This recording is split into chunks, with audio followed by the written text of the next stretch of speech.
Hare Krishna! Hare Krishna! Welcome everyone to Devānanda Pandit Gaudia Math. This is the place where we can get forgiven.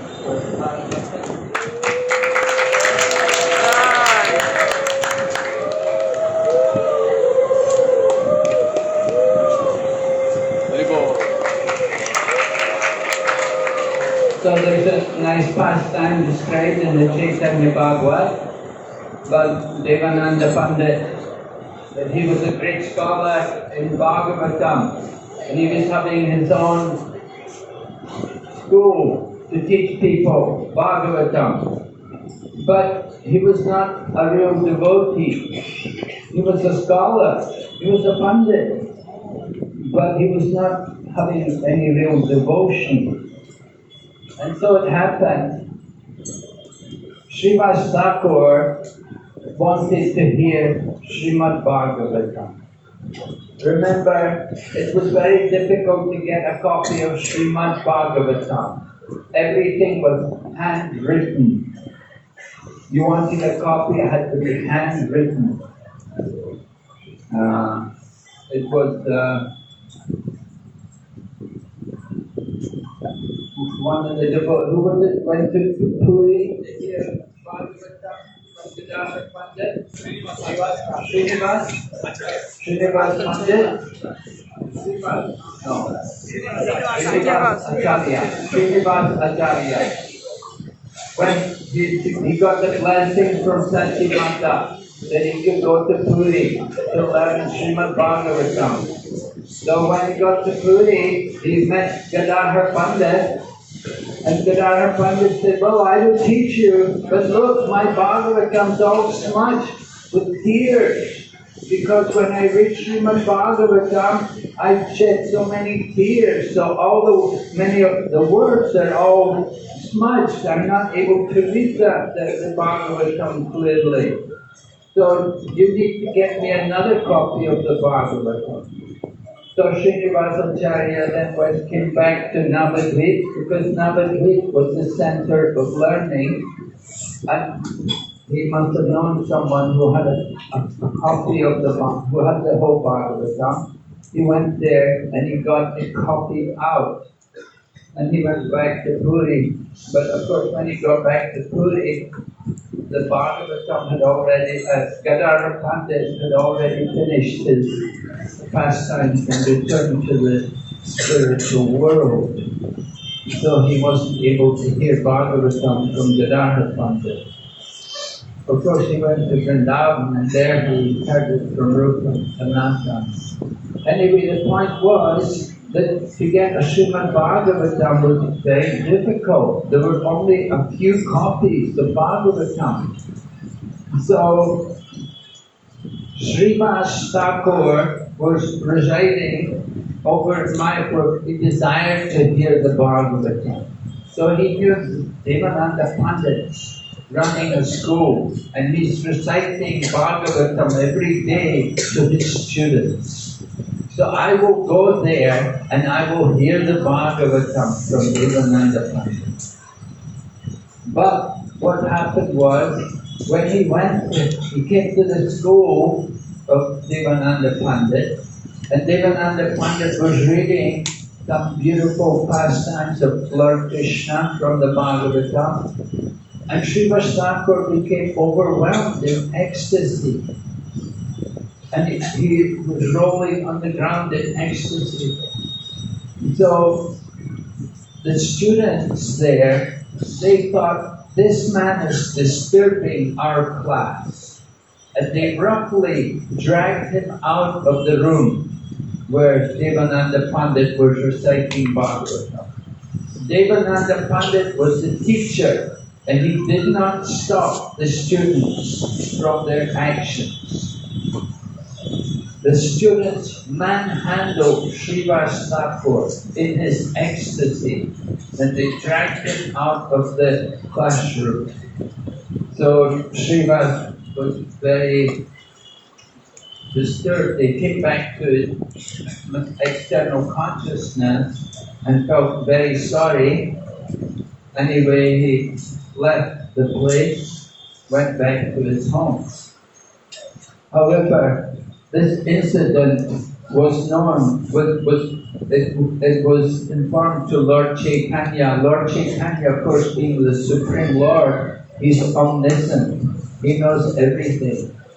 And he knew that Srimad Pandit was a pure devotee, had been manhandled, had been badly treated in his desire to hear Srimad Bhagavatam. And in his ecstasy, they had roughly dragged him out. So Devānanda Pandit, as the teacher, he was responsible. The teacher is responsible for the actions of the students. Just like sometimes people would write to Srila Prabhupada and say, I met one of your students and he roughly treated me. He forced me to purchase one of his books and I had to give him money. And he said, I don't like the way your students present the Krishna consciousness philosophy, that they're so aggressive in trying to sell their books to people. You shouldn't allow like this. So they would write to Prabhupada complaining about how the devotees had behaved. And Prabhupada would write back and say, I am very sorry. Prabhupada accepted the responsibility as a teacher, as a guru for those students. Prabhupada would apologize to the people and say, I am very sorry. And then Prabhupada would go on and explain that please try to forgive them, try to understand that these young people have dedicated their lives to the service of Krishna and they're trying their best to sincerely present this message of Krishna consciousness. So I'm very sorry that they offended you and please try to forgive them. Like this.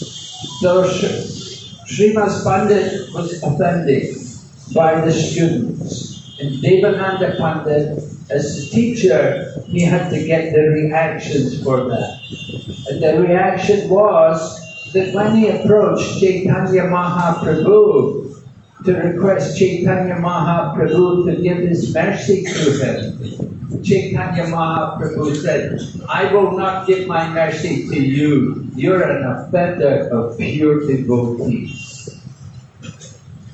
So committing offences against devotees is something very serious. And Devānanda Pandit, for some time, he did not get the mercy of Chaitanya Mahaprabhu. Later on, however, he managed to get forgiven for his offences. Because it happened that, I'm forgetting, who was the person? Vakreshwara Pandit was a great dancer and he could dance for 72 hours without stopping. Hardly we can dance 72 minutes or 72 seconds even. But Devānanda Pandit, Vakreshwara Pandit was able to dance for many hours together. And on one occasion he was dancing and people were disturbing him. People crowding were were disturbing. But Devānanda Pandit came and he did some service for Vakreshwara Pandit. He kept the crowds back so that they didn't disturb him, so that he was able to dance without any disturbance. So because Devānanda Pandit did this service for Vakreshwara Pandit was a pure devotee of Lord Chaitanya Mahaprabhu. So serving the devotees, it brought some mercy from Devānanda Pandit. And then Lord Chaitanya told him, it's very good that you're serving Vakreshwara Pandit. Now you go to Srivas Thakur and beg forgiveness for your offences, and then come back. And so in this way, Devānanda Pandit went to Srivas Thakur and begged forgiveness and came back, and Chaitanya Mahaprabhu taught him Srimad Bhagavatam. And he told him, don't ever think that you've understood Srimad Bhagavatam. The Srimad Bhagavatam is the literary incarnation of Lord Krishna. It is not different from Krishna. And as Krishna is unlimited and full of infinite qualities, don't ever think that you've understood everything in Srimad Bhagavatam. And certainly he hadn't, because when Srivas Thakur was in ecstasy, he could not recognize that this is pure devotion. And he allowed his students to offend Srivas Pandit. So, very careful dealing with devotees. It's a very special thing. We must always be very careful never to offend the devotees. And that is why every day we offer our obeisances to all the devotees. When Srila Prabhupada first came here to India in 1971, he brought the leaders from his different temples in the USA.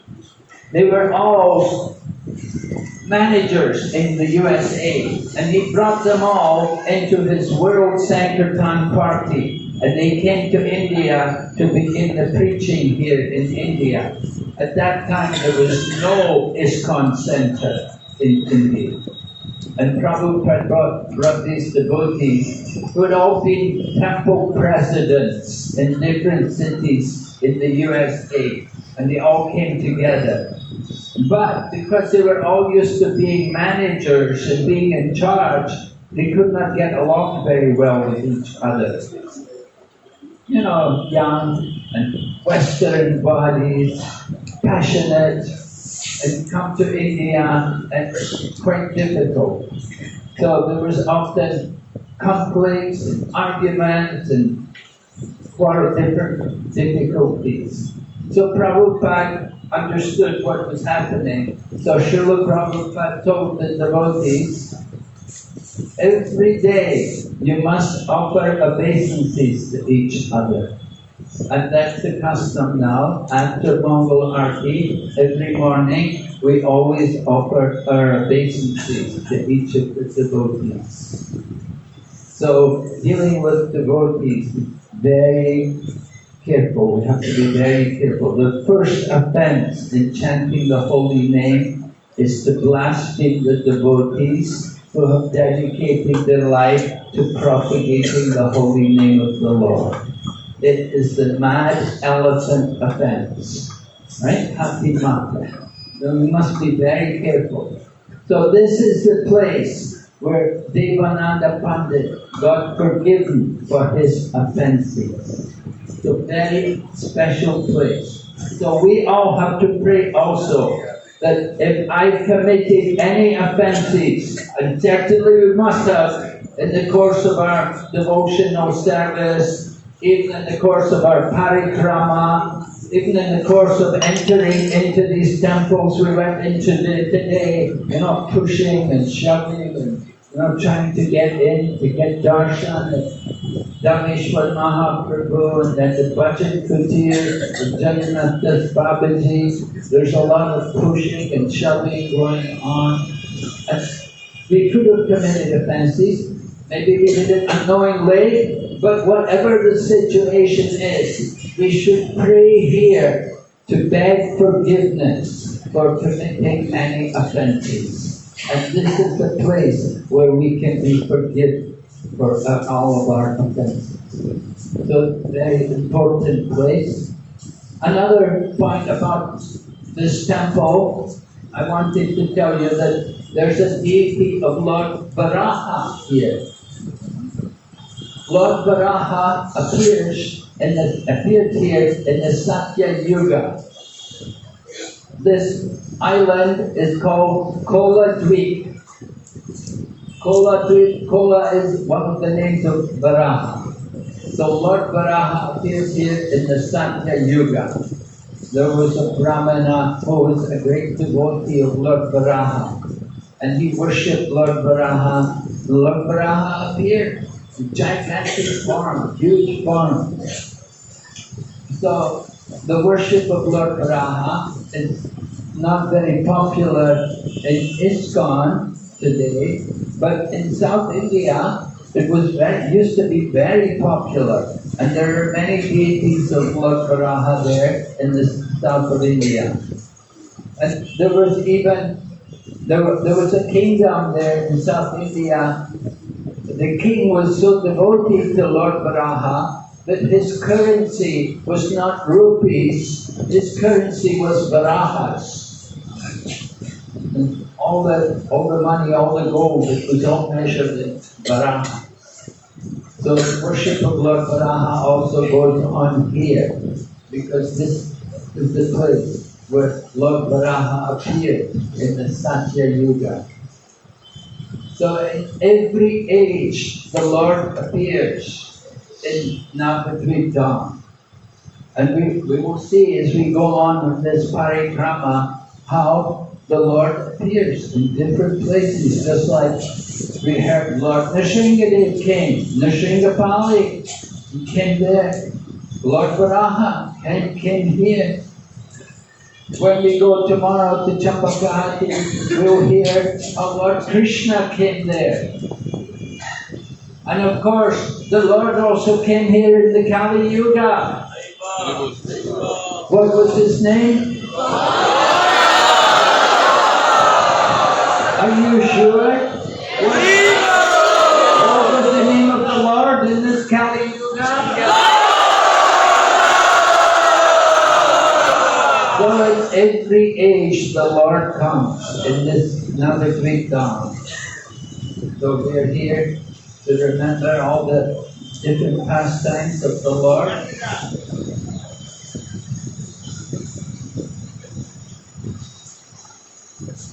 Alright, so we're going to hear now Kavi Chandra Swami Maharaj is going to tell us about one of the temples we visited this morning, Dameshwar Mahaprabhu.